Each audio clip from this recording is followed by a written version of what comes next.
Ndenge tolobaka toujours que nzambe aza malamu, c'est vrai que nzambe wana aza malamu. Eza slogan te, eza masapo te, mais ezali vérité oyo euti na kati na maloba na nzambe.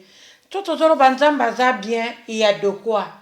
Il y a des témoignages, il y a des choses qu'on a vécues, il y a des choses que nous avons entendu parler, il y a des choses oyo tomoni nzambe ko se manifester, ezala yo, ezala nga, ezala biso nyonso bana na nzambe dans le monde. Nzambe azo continuer na kosala kino lelo nano alembi te, pe akotikalaka kolemba te. Toza wana bien aimé pona koyeba ko landa émission na biso nde tolobi. Vraiment bienvenue dans notre émission.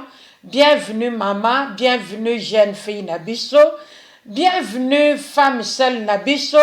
Oya da toujours na confiance na nzambe qu'un jour nzamba kokutanisaka ye na mobali ya vie na ye. Alléluia. Que le nom de Dieu soit loué. Topamboli émission na biso lelo. Oyo tolingi ko oyo tosi tobandi déjà par la grâce de notre Dieu. Mais avant ya kokota na mama likambo na biso ya pokwa lelo, na kolinga koloba na meloko moko oyo esalemaki na émission ya la fois passée. Peut-être oyokaki yango, peut-être pe oyokaki te, mais après avoir koémettre émission, lokwa nazaka na habitude ya ko écouter yango, na remarquaki erreur moko se glissaki quelque part dans ce qui a été dit le samedi passé. Na lobaki olia ya koloba selon Genèse 3:16. Et si quand Nzambe ayebisaki mwasi après la chute de l'homme, Bible lobi na mwasi que lokola lisumu ekotaki, Nzamba lobi na Genèse 3:16 qu'il augmentera la souffrance de ses grossesses et que la femme enfantera avec douleur et ses désirs se porteront vers son mari, mais son mari dominera sur elle.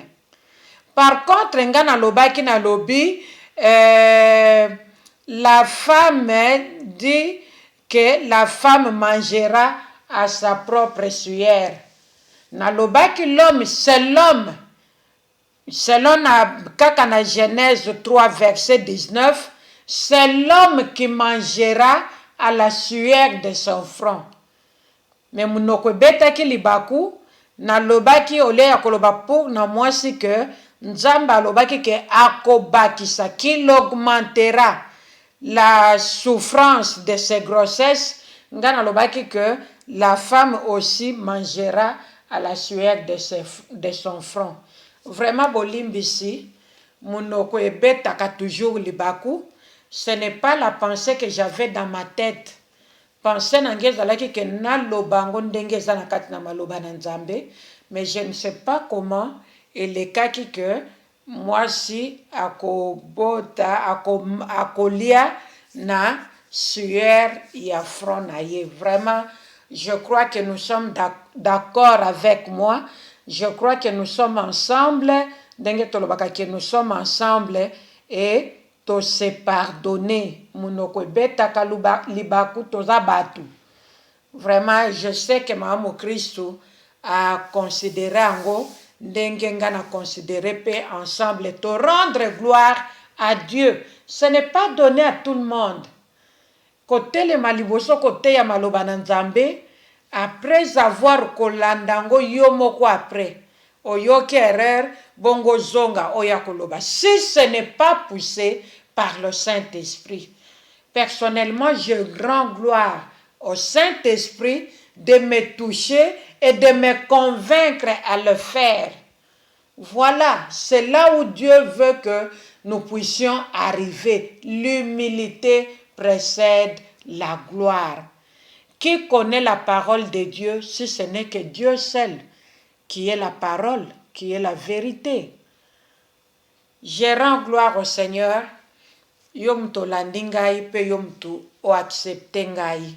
Nzambe alola azwa lokumu. Lelo tolingi tolobela sujet mosusu eza très important parce que otoyaka nango toujours ezaka très important parce qu'il y a des témoignages. Il y a nos bien-aimés qui appellent pour témoigner sima ya koyoka, sima ya kosalela, sima ya kopartager. Il y a nos bien-aimés oyo babengaka toujours pona ko rendre gloire epai ya Nzambe pe eza kosala biso malamu.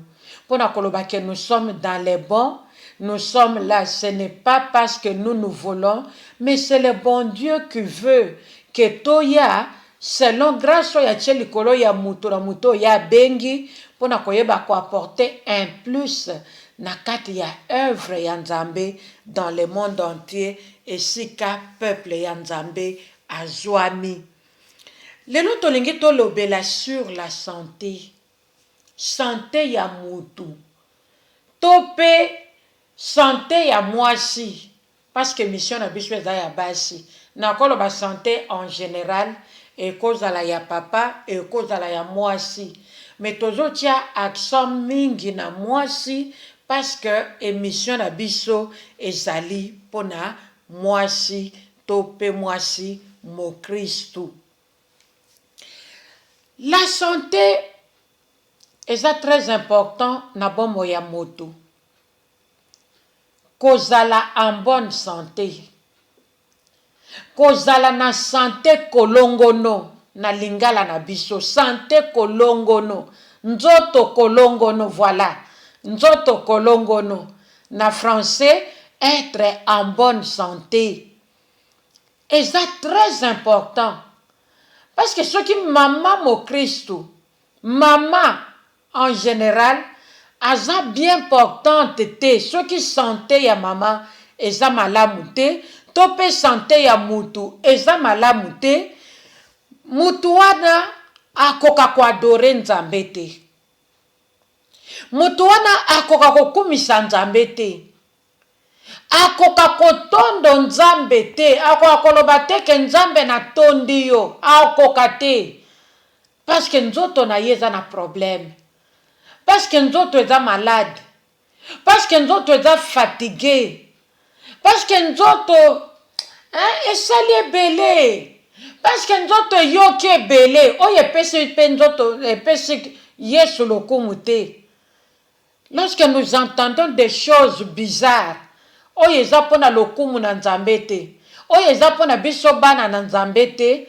Deux fois, ememaka pe nzoto na biso na fatigue. Ememaka pe nzoto na biso na négligence. Et komema pe nzoto na biso na libanda ya maloba na Nzambe. Et kosala ke mama oyo akozalisu na posa Nzambe te. Parce qu'il est tout le temps au lit. Parce qu'il est tout le temps dépassé. Na ba problème oyo ya monike ya suki ya lembi. Abosani même que problème na ye. Nzambe kaka ndaza capable ya koyeba ko répondre favorablement. Yango soto ke na kati na livre ya 3 Jean verset 2 na lobi évangile ya Jean te.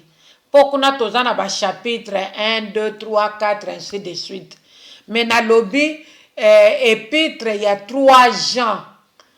Ça veut dire qu'il y a un livre avant au comme en Apocalypse. Tobengi ango 3 Jean. Ezana Jean 1, ezana Jean 2, mais awa tozana 3 Jean. Yango ezaka nango na chapitre te. Directement toke na verset nango 2. Et lobi boye. Bien-aimé, je souhaite que tu prospères à tous égards et sois en bonne santé comme prospère l'état de ton âme. Alléluia. Ça, c'est la parole de Dieu. La parole de Dieu est puissante. La parole de Dieu est vivante. La parole de Dieu est le présent. La parole de Dieu n'est pas le passé ni le futur, mais elle est le présent. Ndenge bimi boye eza pona minute oyo. Nzambe ye koyebisa mwasi lelo. Alobi na ye, molingami, yoka nzambe na bolingo na ye, ndenge alingi mwasi, ndenge alingi moto, abengi ye molingami. Posa nange ezali ke, yo ofuluka na makambo nyonso. Yo okende liboso na makambo nyonso. Zala na nzoto kolongono, tope soit en bonne santé, lokola motema âme na yo ezali ko prospérer. Amo yo nzambe atia na moto eza bonzambe ya nzambe kati na moto. Metala elombe mobali nzambe alobi ke alingi ke ngai, alingi ke mama mo Kristo azala en bonne santé, pe a prospérer à tous égards, akende liboso na makambo nyonso. Nzambo ya kela yo, nzambo ya kelanga, alingi ke tozala nzoto kolongono, pe toyeba kokende liboso, toyeba ko réussir na makambo nyonso lokola motema eta ya âme nanga. Âme eza motema te. Motema c'est le cœur. Mais tango Bible ezolobela biso na âme, ça veut dire que bon nzambe ya nzambe na yebite na lingala na benga âme nini. Mais na explication, ça veut dire que parti moko ya nzambe apesa ngai atia kati na nga. Yango nde ezosala ke nga nazala lokola nzambe, nga nazala moto. Parce que nzambe atia âme na ye na kati ya nyama te. Atia âme na ye na kati ya soso te. Na kati ya ndeke na likolo te. Na kati ya mbisi te. Mais nzambe atia âme na ye seulement dans l'homme, seulement dans la femme. Nzambe lingi âme wana et prospérer à tous égards. Alléluia. Tala bolingo nzambe alingeli nango mwasi. Tala bolingo nzambe aza nango pona moto ya kela. Nzambe wana aza bien. Yango lelo toyoko lobela na oyo etali la santé. Santé ya moto, santé ya mwasi, santé ya mama mo Kristo. Bamame bele lelo bazu problème ya santé ya nzoto. Soki nzoto ebeli, mama nanga okotanga Bible ndenge nini? Soki nzoto ebeli, ça veut dire que être non mobimbeza mabe. Tu n'auras même pas le courage de dire merci à Dieu. Ndenge to uti ko banda. Tolobi ke tango mutu aza na nzoto kolongo note. Na tango mutu aza en bonne santé te. Mwasi oyo, mama oyo, servante oyo, mwasi pasteur oyo, aozala même pas na courage ya kopesa nzambe matondi. Matondi bapesa kango na nzambe. Mais matondi tokoloba teke na ye kosenga nzambe merci. Non. Yango biso bato mangala yango mangala yango ekomi ndenge nini yango lisu lelo. Lelo nazoyoka partout même na l'église nzambe. Na ye kosenga nzambe merci. Oh ma sœur. Nzambe azozela yo nanga topesa ye matondi. Nzambe azolinga topesa merci. Mais comme il est mangala yango ndenge nini ke na ye senga nzambe merci. Nous sommes dans l'erreur. Na lingala ya pamba tokomo baby sango bandeko nanga. Finalement toko suka wapi. Lelo nzamba memi mwasi tope mutu. Même na Chine kuna c'est leur langue. Okokuta na pena ndeko ata na Chine azoloba ndenge chinois azoloba. C'est sa langue. Et tango ke na Chine esengolo loba ndenge chinois azoloba. Tango ke na Allemagne esengolo loba ndenge allemand azoloba. Oke na France olobi ndenge français azoloba. Ainsi de suite. Soko yawe pa na biso na Suède okoloba ndenge suédois azoloba. Biso na Suède toza na anglais, toza na kisuédois. Toza pe na un peu en français na bato yo batangi yango na classe. Ça veut dire que nzamba lingi toyeba pona koyeba makambongo malamu esengeli tovandisa minoko tozoloba soki tokomo bebisa na lingala finalement tokoloba munoko nini po tose comprendre malamu biso batu towuti Afrique na mboko nga na wuti kuna toza na français toza na lingala toza na badialecte bele plus de 300 dialectes na mboka nga na wuti mais soki tobandi kobebisa lingala oyo badialecte nyonso yokanaka nango na mboka nga na wuti tokoloba liso munoko nini po toyokana bien lelo nazaki koloba nga na lobi eza na bandeko ebele lelo bazokoka kosunga mibali na bango te ni bana oyo baboti ni bandeko na bafami bawuteli to pe na bafami babaleli à cause ya santé esali mavwanga santé esali matata ndeko moya telema liso ndenge azalaki kotelema liboso eza te ndenge azalaki kosala mosala pendant 8 heures eza lisu te azalaki soki awuti mosala boye aye akoti na cuisine asimbi ndako asimbi awa soki 22 heures nano ekoki te ndeko ya kovanda te mais lelo azokoka ta kotia épinard na biso ya mindele oyo ya gelé na moto te po alamba yango pourquoi natangi épinard parce que eza repe moko ezwaka tout au plus ba 30 minutes soko sokati matungulu na yo osokati soko lingaka yango na poivron soko sokataki soko lingaka yango ata na ba tobengaka yango nini na ba aubergine ponga na lamba épinard wana na modèle ebele na kolamba ngo neti ndunda oyo tobenga bitekuteku lelo ekomi ndunda tondima ngo ka ndengo wana na kolamba ngo na aubergine ebimi bitekuteku na kolamba ngo na poivron ebimi soki ndenge nini na kokolamba ngo na matungulu na tie ba poiro na tie bandembi ebimi na guya tobenga kango nini matembele kaka légume moko wana. Ça c'est une grâce que j'ai obtenue de l'Éternel, kozala moi si mon Christ, il y a des révélations qui coulent à tout moment. Tolobi olikambo santé.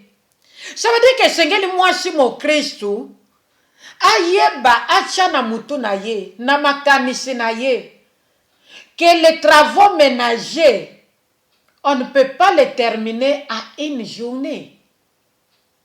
Misala ya ndako esengeli mama ya ndako, esengeli mama mo Kristu, même jeune fille na biso abanda ko tsango na mutu na ye ko banda minito ye mission zoleka que misala ya ménage, les travaux ménagers, misala ya ndako mama mo Kristu akoko silisa mona mukolo moko te. Parce que ce sont des travaux pénibles. Oyo zo senga makasi ya nzoto, oyo zo senga ke mwasi azala en bonne santé pour kayeba kosala ngo. Mamo ya kendaka musala, soki awuti musala, aye musala mususu na biro na ye moko na ndako na ye ya libala. Esika mobali azali, mobali azotalela mwasi na ye, pache motema na mwasi na ye. Que na okozala na besoin vers amai, na osenga chéri na nga pesa nga vers amai, akopimela nga te. Mamo esengela yeba ke naza na bana, naza na mama moboti. Mwana na nga tasa kokisi 20 ans, 18 ans, 15 ans, 10 ans. Ayebi place vers amai ezalaka. Mais mwana na nga kokosenga nga na pesa vers amai. Mwana nanga koko yeba place miliki ezalaka na ndako. Aza deja na âge ya kokende kozwa miliki soki eza ya liquide to ya mai. Ayebi place ezali, mwana koyi kozwa, mwana koyi kotia na micron, miliki ezwa moto po ya mela. Mais mwana oyo akotalela mama comme ma maman est là. C'est tout à fait normal. C'est tout à fait normal. Et c'est très important, maman yeba pe que akoki ko s'épuiser comme silisa, ko silisa énergie na ye ya nzoto na mokolo moko te. Na mokolo moko te ma sœur. Lelo nalingi natalisa yo ke kozala bonne santé za na motuya. Pona ndaku no mobimba. Ko banda na mobali na yo oyo azali ton chef. Avant kutu nakoma na mobali, pona Nzambe oyo azali le numéro 1 na vie ya mama mo Christu. Parce que ceux qui santé sali yo mavwanga, tu n'auras pas le temps de bénir ton créateur. Au moins, on ressentir yo moko ke nzoto elembi. On ressentir ke nasuki. Tu n'auras même pas le temps d'ouvrir la parole de Dieu qui est la Bible. Pourtant, ne fût-ce que verset moko par jour. On médite ango, on comprendre ango, on communiquer ango to pour transmettre ango na bana, puis on partage ango na papa mobali na yo. Tu n'auras pas ce courage-là. C'est pourquoi maman Christ soye na pokwa lelo ko yebisa mama ke vandi sana mutu na yo ke misala na yo ya ménage okosilisa ngo à une journée te. Même soko lobi koza makasi. O comme imagine toi ndenge na oti koloba awa soki lobi ke na sala tinga na sala kananga ti 0 na kata kati na kinda kolala te maman Christ. Mais tango zo kende kolala na eta wana ya fatigue. Même à 22h, bando telemaki à 6h du matin. Ok koluka, ok koteka ozaka na boutique na yo, ozaka na magasin na yo. Ok ndaka na mwa kwa moko boye ba yebeli yo ke ozalaka wana chaque jour de telle heure à telle heure. Osalaka na yo mwa eloko na yo batu baleka, ozaka na mwa restaurant na yo. Ozalaka. Oui. Mais, bando telemaki 6h, sans repos, olobi kenga na koka kanangati 22h. Ma sœur, ce qui to yebisani penza bo solo. Na 22h, on a l'air au matakanandako. Na chambre. Ce qui papa poussani. Olobakana est bienvenu. Boye yi malamu. To orepusaka ye. To tindikaka ye. Na maboko na yo, na makolo, to pe na maloba. Pour que papa oyo azala découragé, atika yo okota na vunga po banda ko ronfler. Ce que nous partageons est très important. Maman, na lingyo comprendre loko yo, que ceux qui santé na yo bandi problème, et kozala nango malamu te. Eza na basi ebele, bazalaki bilombe na musala ya ndako. Bazalaki meme bilombe na musala ya koluka mbongo. Alongwe awa ake na 6h, asilisi kuna na 10h, asali déjà 4h. Na 10h asilisi, azala pe mwasa makanisi malamu, azala maamo Kristu. Pona koloba ke nazonga na ndaku, comme ça musala mibale lokola na obandango na 12h. Maintenant le kananu na ndaku, nasala quelque chose, tona kuta pe papa zakuna, nasalele quelque chose, comme ça tope na kuta bana, nasalela bango quelque chose, comme ça ngana ke do continuer. Azala mwasi ya malonga, azala mwasi ya Proverbe 31, po yeba kokanisa makambo nyonso wana, pe asalela ngwa chango na misala. Soko kebite, akendeki 6h, asilisi na 10h, azui transport, po esika azokende musala mibale za musika, moya kanisa ndaku na minute wana ezate. Ça c'est l'irresponsabilité de la femme chrétienne, pure et simple, ce n'est pas autre chose. Natango mama komi kotia mbongo liboso, makambo nyonso na sima mokongo na ye, esengeli mama wana sala trop attention. Esengeli mama na asala keba. Parce que zala mokolo moko, mama na kobosa na Nzambe na bomoi. Ako efface na mutu na ye, maloba na Nzambe, parce qu'elle n'aura même pas le temps. Ya aucune église, elle n'aura même pas le temps. Ya kolanda, radio na biso, pona koyeba kozwa, boracle ya Nzambe, pona koyeba kozwa sagesse, pona koyeba kozwa connaissance. Ndenge zobi maboye. Ezana pa meme bele bosana.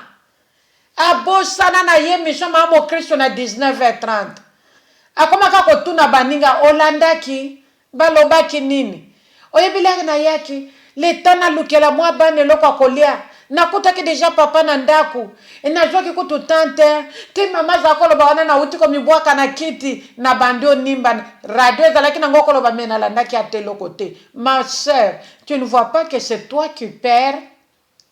Yo ndoza perdante na tango rate lelo oko récupérer yango quand oyo biso toyoki lelo yoko zwango quand oko yoka ngo lisu mokolo nini tango moninga partager na yo peut-être moninga yoki liloba moko yoki mibale et sali ye bien pour na vie na ye mais oyo moninga saisir pour na yo et saluer le côté maman oko récupérer oya lelo quand pe na ndenge nini yango ne sengeli mama tia na mutu na ye ke misala nyonso akoki kosilisa ngo na mokolo moko te. Par là nous comprenons que nous devons planifier, nous devons programmer. Na semaine nous avons 7 jours. Ma soeur, joie 6 jours. Yeba même soko salaka na yebi que par semaine okozanga jour mon côté par semaine oyo ke du matin au soir ozana ndako. Ezana mikolo oyo ke ndaka bisala les avant midi. Même soko saka tous les jours. Ezape na mikolo oyo ke ndaka na après midi. Ezape na mikolo oyo ke ndaka par exemple au lait à 6h 7h mais yo bandi na 10h. Ça veut dire qu'avant okende na musala 10h mukolo wana okolamukela kobongisa ndako na yo. Okolamukela kobongisa cuisine na yo. Hôtel salle de bain peut-être osuki wana. Okoti na cuisine oluki mo eloko akolia journée leki. Lobi nango toko okende lisusu na 8h po ya kozonga na 12h. Tope oya kozonga na 13h. Tozolobela mama oyo azwa conscience ya koloba kenga naza une femme chrétienne na ko kufela musala à temps plein te. Na ko sala à temps partiel. Na zo kende pona 6h au lieu ya 8h ngana kati 6h. Au lieu à 8h, ngana kati 5h. C'est quand même quelque chose, ma sœur. L'essentiel, c'est d'avoir quelque chose pour soutenir pendaku. Dès que tu as que le boko moko et kokokate, même pas na biso en Afrique noire. Nous qui avons grandi en Afrique, nous qui avons étudié en Afrique, nous qui avons travaillé en Afrique, toyebi tozo comprendre. Même en Afrique noire, ce n'est pas facile. En Afrique noire, Nabiso, la femme peut aller au bureau à Vandi. Comme moi qui vous parle, je m'excuse beaucoup, mais tout le Boswan Zambé. J'étais responsable dans mon service, là où j'ai dirigé les gens de tout âge. Tu vois, Misala bureau, c'est différent na Misala Tozo Yakokuta Nanangwawa. Oyo kokendo bimise énergie nyonso ozongi na ndaku omibwaki na divan ozoyo batena kobandela wapi na kosuka wapi. Et quand tu rentres comme ça fatigué comme ça na ndako komi ko se forcer na sala quelque chose en tant que moi aussi en tant que maman femme chrétienne je ne peux pas comment dirais-je, je ne peux pas laisser ma maison mourir de faim aussi longtemps que nga maman na zawana. Mais natango zo sala bongo ma sœur, o komi ko forcer. Aussi o lekisi énergie oyo koki ko dépenser na une journée. Maintenant nandaku, malgré que la bonne volonté est là, mais le corps ne te le permet pas. Okomola mabiloko moko na benga ngondengerini lumai. Tu n'as plus le temps de contrôler ta casserole. Na sala kaka mungu ekota kaka. Mungu ekota kaka bakolengo na pilipili zeye koyoka na te. Tu n'as plus le temps d'épicer biloko na yo avant olamba. Tu n'as pas le temps de mettre la cuisine pour que oye bakosala ngo bien Dengo zaki ko sala autrefois. Entre-temps, tu perds ta santé. Entre-temps, tu perds aussi ton foyer. Tu perds aussi ton foyer. Natango bana no bazolia lisu loboko ya mama o bayeba kite. Natango mobali na yo ne se retrouve plus. Que place nangai na vie à moi si nanga nazo mona ngo lisu te. Maman, tu crois que même en gagnant de l'argent, tu seras une femme heureuse? Tu seras une femme de Proverbe 31? Pas du tout, maman. Et belé ba mi pesa ki na makambo modèle wana, lelo tozolo babaza lisute. Mbongo etikala na ba compte. Et cimetière ese yamba bango avant le temps. Pourquoi? Bazwa ki temps ya ko planifier ndenge ni na koyi ko memela vie na ye pona ko bomba santé kitoko te. C'est là où nous avons toujours dit que dans la parole de Dieu il y a tout. Nakati na maloba na Nzambe tozangi eloko te ba mama. Awa Nzamba zolo bela biso, bien-aimé, je souhaite que tu prospères à tous égards et sois en bonne santé comme prospère l'état de ton âme. C'est la parole de Dieu. Ce n'est pas la parole de maman mon Christ. Ce n'est pas la parole de ton pasteur. Ce n'est pas la parole de ton mari. Mais c'est la parole de Dieu que nous devons accepter et que nous devons mettre en pratique pour l'avancement de l'œuvre de Dieu. Nzamba gapena posa ya mwasi moko na œuvre na ye. Que personne ne te trompe, ma sœur. Nzamba gapena besoin ya mwasi na kati na ministère. Mais le temps où yozoya tu t'épuises na ba travaux ménagers. Tous les jours, tu n'as plus le temps de lire la parole de Dieu. Tu n'as plus le temps d'aller à l'église de Dieu. Non, nzamba ko comprendre. Naza mama bana. Nzamba ko comprendre. Azomo na charge naza na wele ki munene. Te ma sœur. Apprends à planifier. Mokolo boye selon emploi du temps na yo. Yebe loko ko sala mercredi. Yebe loko ko sala lundi. Dimanche c'est le jour du Seigneur. Nzamba zolinga ke dimanche to pema. Nzamba lobi c'est le jour du repos. C'est le jour du repos. Nous devons nous reposer le dimanche. Dimanche to yeba ko kende église. To yeba ko samdo la nzambe. Ko kenda ke église te misu na montre. To ko sili salaire nini. Ngana na lambite. L'air na ko zonga fona lamba biloko a semaine mobimba. Parce que je dois chercher l'argent. Oh ma sœur, moi si okomiko lukambongo lokola mobali, siko mobali okotikele nini? Lelo tokomo na misalango na basi na mibali, basi bazo wela, mibali bazo wela. Maman, fais ce que tu peux faire. Oyeba kozala en bonne santé. Tolobi ke sengeli oyeba ko créer temps, ozo pe repos. Parce que quand tu arrives à planifier ton programme dans ton ménage, ma sœur à moi, tu trouveras même quelques minutes par jour. Au vendipe, au allonger ma colo, au zoyoka bien, tu te dis que je suis chez moi. Là où j'étais, c'était le travail. Je ne pouvais pas me mettre. J'étais tout le temps debout. Namusale fokana tambola. Tous les 6 heures, tous les 8 heures, je suis toujours debout. Mais ici, je suis chez moi.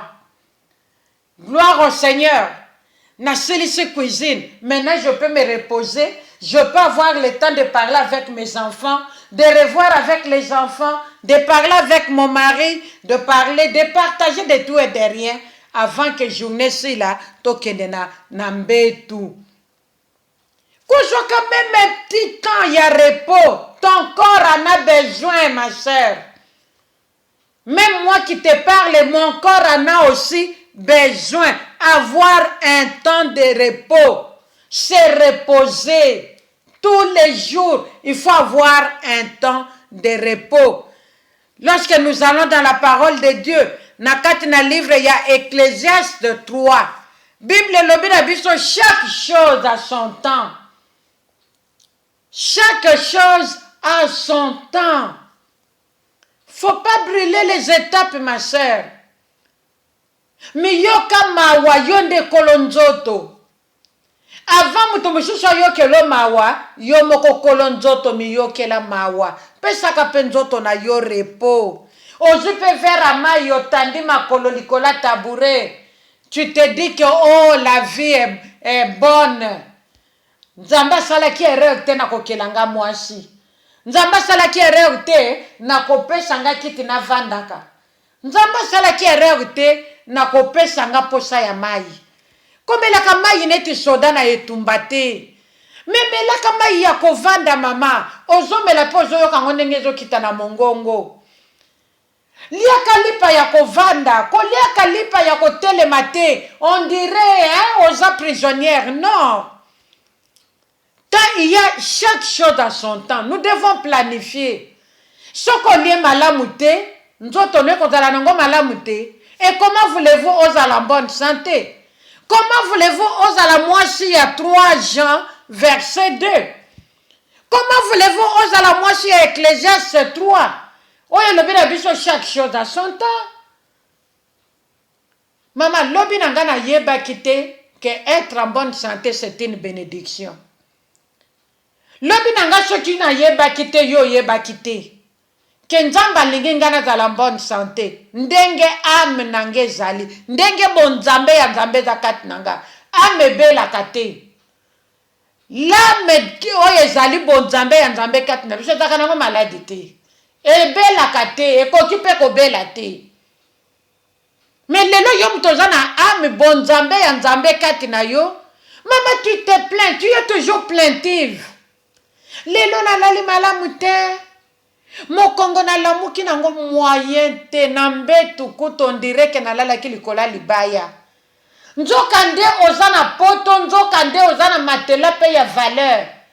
Mais oyoki na yo valeur a matela wana te. Oyoki valeur ya mouche ozana ngote. Tu te plains du mot de dos. Lelo na lali malamu te. En tout cas, na la moke nzoto nyonso mabipi, nzoto nyonso ndire ya mutu mususu, nzoto nyonso ndire babeti yango bafimbu. Nani yango abeti yo bafimbu mama? C'est à toi de regarder. C'est à toi de faire un programme. Chaque jour na programme nango. Okola mukape, osali musala, mukolo no sisi no pe 14 heures. Ozu pe temps, ya kovanda, ozolanda pe information na télévision. Ce n'est pas un péché. Nous les enfants de Dieu, nous avons aussi le droit yakoyeba makambo ezoleka dans le monde. Nous avons ce droit-là. Parce que Dieu nous a créés sages. Et sengeli toyeba pe oyo ezoleka na mokili, po toyeba kote ya sango malamu ndenge nzamba lingeli. Ne soyons pas limités. Ne soyons pas seulement limités église, cuisine ndak. Non. Et toutes ces choses-là, maman, ce qu'on a la santé malamute, au kovanda ndenge nini, Hollanda ne fût qu'information. Nous parlons de la santé. La femme est appelée à être en bonne santé pour ayeba une véritable aide à côté de son homme. La femme est appelée à être en bonne santé pour que ayeba ko sepelisa motema ya Nzambe. Trouver une petite fenêtre pour oyeba ko s'asseoir, oyeba ko ningisa pe makolo bien, ovandisa ngo pe na se ya pavement kitoko, oyeba ko zwa, oh alléluia. Oyebi ko zwa ta mo verre no ya jus. Est-ce que soko vandi na ndaku na yo ozomela jus? Ezali sumu. Ce n'est pas un péché. Un verre de lait, un verre de sucre, ça fait du bien. Natango vandi wana, olongoli nanu makanisa cuisine. Olongoli nanu ba stress ya musala oyo kendaka pona mbongo. Mais tu as tout le temps, au vandi wana ozomela mwaji na yo à l'aise. Koto yo simbi soki Bible na yo, ojupe temps ya méditation. Parce qu'on ne peut pas passer toute une journée sans faire la méditation biblique. Même si vous avez le culte familial, chaque jour, mais avant qu'il te waneya, maman mo Christ soit quand même quelque temps. Ya kotanga liloba na Nzambe ne fût-ce qu'un verset. Selon grâce on Nzamba tie likolo na yo. Senga Nzambe grâce ya kotanga maloba na ye. Senga Nzambe grâce ya koméditer maloba na ye. Avant qu'il te ya famille. Ozala déjà ozwi grâce wana ya kotanga ya kosolola na Nzambe. Oyebi deux fois kobondele komelaka maman mo Christ problème pourquoi? Parce que maman mo Christ doit attendre ya kotanga maloba Nzambe te. Ye moko boye na intimité na Molimo Santo. Mama bandana nukosala ngo toyekola kosala eloko wana. Chaque chose a son temps. Pona kozala bonne santé. Esengeli toyeba kotanga maloba na Nzambe. Po toyeba kosala ba prière ya déclaration. Na tango na yoki mo de tête na telemi na kombo na Yesu. Ma vana telema na kombo na Yesu. Esengeli na yeba 3 Jean verset 2 elobi nini? Qu'est-ce que Dieu dit en ce qui concerne la santé humaine, la santé physique, santé ya moto, Nzamba zoloba nini? Parce que dans la parole de Dieu, il y a tout. Maman, ce que tu as dit qu'après avoir tout fait, selon le programme de la journée, s'il faut olala, kende na yokolala. Na kotanga nazongi mukia na sima, awa nalobi kotanga livre. Et cause à la parole de Dieu, et cause à la livre mususu, oyezali ko instruire. La femme chrétienne doit être instruite. Ba maman, arrêtons d'être négligents. La femme chrétienne doit être instruite. Yomoko Luka ozala instruite maman. Luka ozo connaissance. Na kotanga pe ba livre oyo komema yo. Likolo ya oyo joaki na classe. Likolo ya oyo yoka déjà. Likolo ya oyo yeba déjà. Des fois la femme se limite. Ah, ngana sina komi mwasha libala. Na sina komi mama na bana. Na sina zwa niveau ya master. Na moni na suki na ngawana. Na koluka lisusu nini. Ma sœur, le monde évolue. Le monde évolue. Le monde évolue, ma sœur. Kotika la kaka na niveau wana ozana ngote. Pona koyeba makambo ya santé, esengeli na yeba, esengeli na tanga, esengeli na yoka mamo Kristo ndenge zobima boyi. Esengeli na solola na mutu oyo asali domaine wana pona koyekola nzoto ya moto ndenge zali ko fonctionner. Yo ninga no ko fongwa mate. Tu es là limité par toi-même. Oyebi kaka 4 coins ya ndaku na yo. Olinga ko s'approcher na ndeko ya aza infirmière te. Olinga ko s'approcher na ndeko ya aza munganga te, docteur te. Olinga ko s'approcher na pédiatre te. Olinga ko s'approcher na gynécologue te. Ne fût-ce que pona nzoto no moko en tant que femme. Mama yo za wapi? Awa Nzamba zolobela biso likambo ya santé. Moi, je suis à la bonne santé. Je parle à moi parce que émission na biso ya ba maman. Mais ce qu'on dit qu'on s'approche na baninga te, pose à connaissance. Ne fût-ce que na bopito, je veux rencontrer un gynécologue parce que j'ai une question à poser. Par exemple, ok, kaka, pose à connaissance. Au côté à Google. Obeti yo moko na ordinateur. Na préoccupation ozana ngona mutu wana. Okoti otali. Maintenant y a tout. Rien n'est caché. Mais ordinateur yango pokota obeta Google. Oye bangote. Lelo mwasi a mis limité ye moko sans motif. Lelo na bana 2 ans, bazo vanda devant écran ya ordinateur. Lelo na bana 2 ans, bazo vanda devant écran ya télévision. A jupe télécommande, a yebi eloko azoluka, a tiepe batu na ndaku bakamwe. Nana tie oy, Saint-El. Hey! Nana lakisi.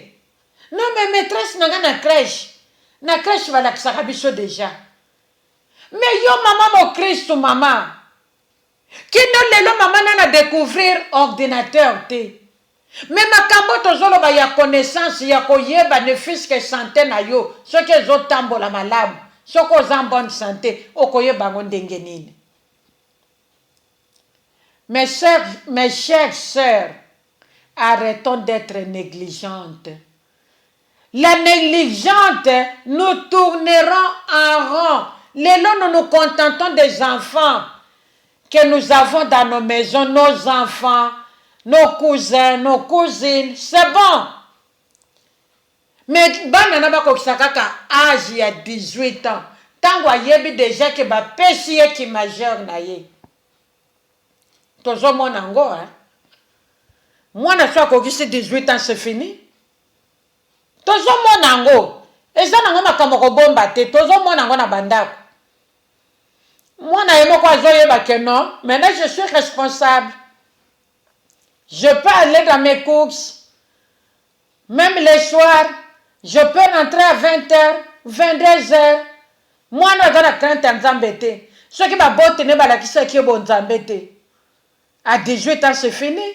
Au Luka, moi, non, comment on est le na facture, il y a pamba, facture, il y a téléphone, facture, il y a courant, facture, il y a maï, patati patata. Maman mo Christo, aïe bien l'autre côté. Où est Talingatin? Agnès, Jeanne, maman, mais viens un peu m'aider à payer les factures. Viens m'aider, papa n'est pas encore là. Maman, yoko salango mo kolonini. Oko salango mo kolonini, ma soeur. Ce qui le lokomatika mbongo tche liboso, na yesu mokonzi monene otie na sima mokongo na yo. Babiloko nyonso wana okosala ngo kan. Pe okoyeba kosala ngo mokolo nini. Mama tolobi ke esengeli ozwa mwa temps ya repos, esengeli ozwa mwa temps ma soeur ya kopema. Soki po sentir ke nzoto eza na besoin ya komata na mbetu la journée po lala. Tango biso tokolaka tobengaka ngo sieste. Mutu aza na droit ya kosala sieste. Ngana zaki mwana muke na mwana ki bapara na nga kosala sieste. Papa uti musala aye asali sieste. Soki akozonga na après-midi akozonga mais d'abord asali sieste. Loko azaki na motuka na ye ce n'était pas un problème. Alongwa gombe aya kopema bongwa zonga. Ne fût-ce que 30 minutes, mon père le faisait. Ce qu'on sentir que nzoto na yo, eza na besoin de repos. Loko le télémaki depuis 6 heures du matin. Peut-être au bandaki musala na 6 heures, ça veut dire qu'au télémaki ataba 5 heures. Maman, repose-toi. Zwa tan na yo ya repos, po yeba ko bate la santé na yo, eza la santé malamu. Zwa tan ya komata na mbeto pe ma soeur. Peut-être oza na mot de tête. Peut-être ozoyoka ba vertige. Tellement ko baluka kina musala okota boye mabe, ozonga boye mabe, kuna pe moyo lakisa ke olembi ezate. Miso ya chef ezaka liboso ya ba travailleur. Natala oyo azan azosala musala malamu te, comme ça azo problème. Na liko zo problème te na kobebisa musala na ngai. Yo wana, même quand tu te sens mal. Mais lorsque tu rentres de chez toi, repose-toi. Attends l'alité, mais allonge-toi sur ton lit. Allonge-toi. Somnole ne fût-ce que 10 minutes, ne fût-ce que 5 minutes pour opémisa ta tête. Tant que tu es tourné 24 heures sur 24. Lorsque tu travailles, tu fais travailler ton corps 24 heures sur 24. C'est comme un rouleau qui tourne dans une machine, sans repos. Et ça, quand le rouleau est sili, tu travailles avec la machine, on a ça préparé qui rouleau, misusu, kala.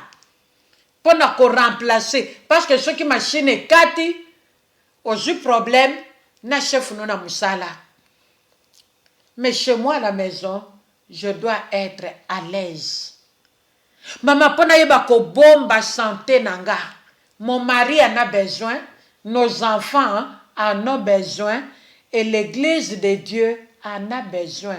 Pourquoi pas la société? Société oyo yambi biso. Balingi komona biso pe des femmes courageuses. Balingi komona biso pe bas femmes sages. Balingi komona biso pe baso toza ko apporter un plus. Na beglise Nzambe comme ma kimia na ba quartier to vandi batu pe banda koloba be depuis que moi so ya côté awa. Na moni makambo changer na quartier yo okomi pe ko sangisa ba jeune na quartier. Okomi pe ko sangisa ba mama quartier. Na prière ata une fois par semaine. Même na ligne na téléphone. Ezo salema nango. C'est possible maman. Mais pour que nyonso wane salema esengeli mama ayeba kozwa tant ya repos pona koyeba kobomba santé na ye malamu. Mama oyo azoboya kozwa vacances ezala na musala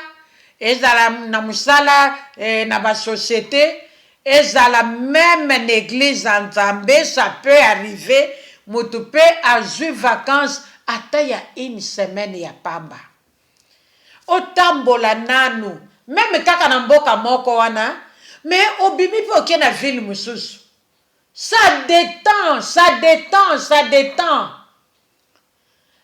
déplacement ata ya une semaine ma soeur une semaine mokolo kei une semaine mokolo zongi une semaine olongoli jour ya voyage olongoli jour ya retour otikali na 5 jours ok nanu place mususu ok ko se distraire ok ko se détendre ok ko kutana pena batu mususu batu malamu bien sûr ok kutana pena batu mususu bo partager ba opinion tout ça et ko pe santé ya bien.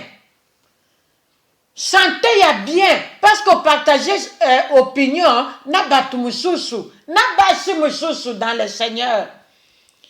O partager pe connaissance na batu mususu bango pe o partager bango ndenge yo po vivaka.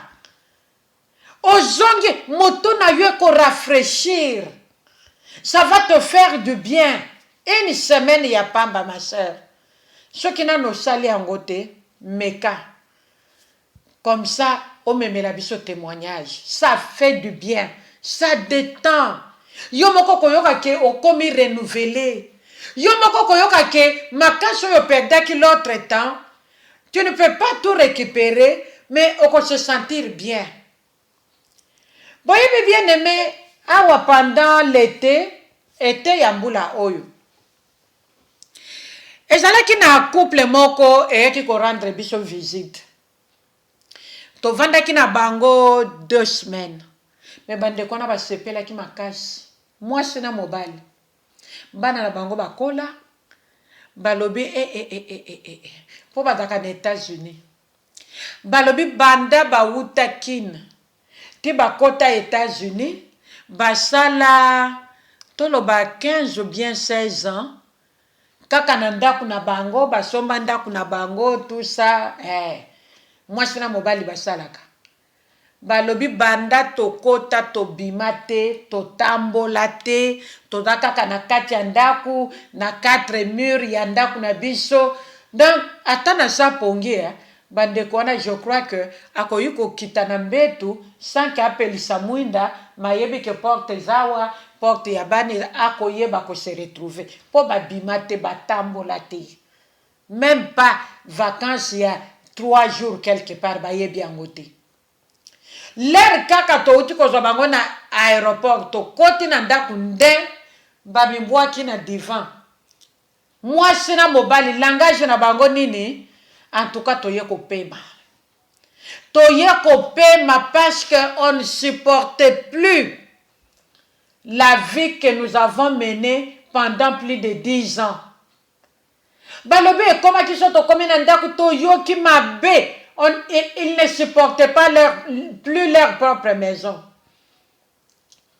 Pour nini, bayebi vacances te, bayebi repos te, bayebi kokutoye baninga te, bayebi te. Et pourtant, en Afrique, il n'était pas comme ça. awa baye ko vivre différemment na côté ba botama na côté ba kolela na kokota na ndako to bondeli kaka nde amen amen bango ba bimisi likambo wana toye kopema toye repos moyen avant que tu baya mobala kataki musala je crois 2 semaines avant moi sinda forçaki une semaine lisusu apemaki une semaine avant baya boye. Ça veut dire que makambo tozoloba c'est très important ma sœur. Ce qui stress na no joyote mama ko lukate ke joyo déviango à partir à émission lelo nzamba lingo za la bonne santé nzamba lingo perdre santé na yote tellement que ozanga repos et voilà ko zanga repos ko memelo makambo ebele na santé ya nzoto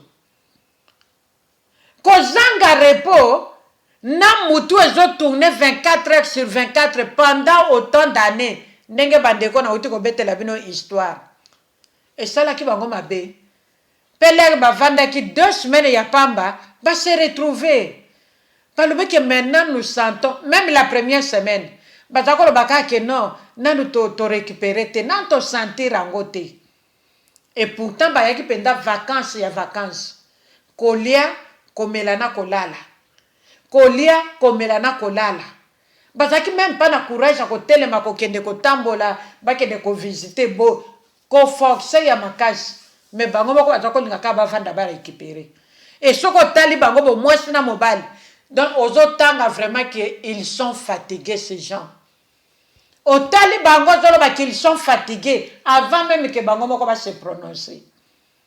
Voilà frères et sœurs. Je croyais terminer aujourd'hui, mais nous n'avons pas terminé notre émission. Je crois par la grâce de Dieu, que nous continuons samedi prochain, kolobela sur la santé de la femme chrétienne. Nzamba lingi komona yo en très bonne santé. Nzamba lingi komona yo na esengo. Parce que na tango santé no eza malamu te, esengo kimaka. On n'a plus la joie de vivre. On n'a plus cette joie selon ndenge nzamba lingi komone la biso. Namuke oyo toyoki bien aimé, je crois que ekozala malamu to banda komita la biso moko soki toza conforme na maloba na nzambe to toza libanda ya maloba na nzambe. Tika nzamba lola mona biso pe asala biso nyonso bolamu na koyeba kolanda lisusu émission na biso na pokwa na lelo. Kombo Yesu ekumisama.